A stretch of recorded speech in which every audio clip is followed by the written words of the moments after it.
Welcome. Today, we study Colossians 3 verse 13.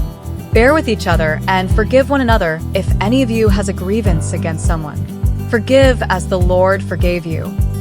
Forgiveness sounds simple until we are the ones who have been hurt. Colossians 3 verse 13 does not pretend relationships are easy. Paul acknowledges that we will sometimes have legitimate grievances against one another. People disappoint us, misunderstand us, speak carelessly, break promises, and sometimes cause deep pain. Yet God calls us to respond differently from a world that often encourages us to hold on to offenses. Paul begins by saying, bear with each other. That requires patience. Every person has weaknesses, habits, and imperfections, including us. Healthy relationships are not built by demanding perfection from one another. Those relationships grow when grace, patience, honesty, and love become more important than always being right. Then comes the harder instruction: forgive. God does not tell us to forgive because the hurt was insignificant. He tells us to forgive because He knows what unforgiveness can do to our hearts. Resentment keeps yesterday's pain alive today.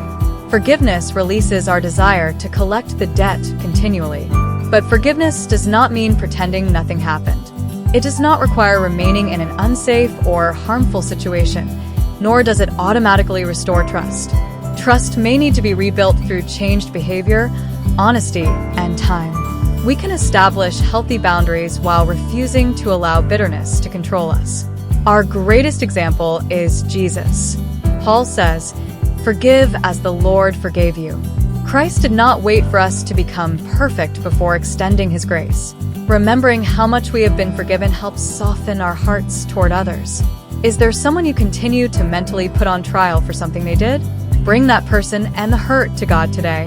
Ask Him for wisdom about what forgiveness should look like. Perhaps you need to have an honest conversation. Maybe you need a healthy boundary. Or perhaps God is asking you simply to stop replaying the offense.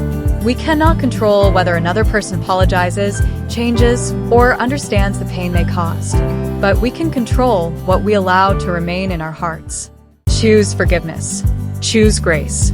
And allow God to replace resentment with the freedom and peace that come from walking His way. God loves you. Thank you for being here today. Please like, subscribe, comment, and share. God bless your day. See you tomorrow.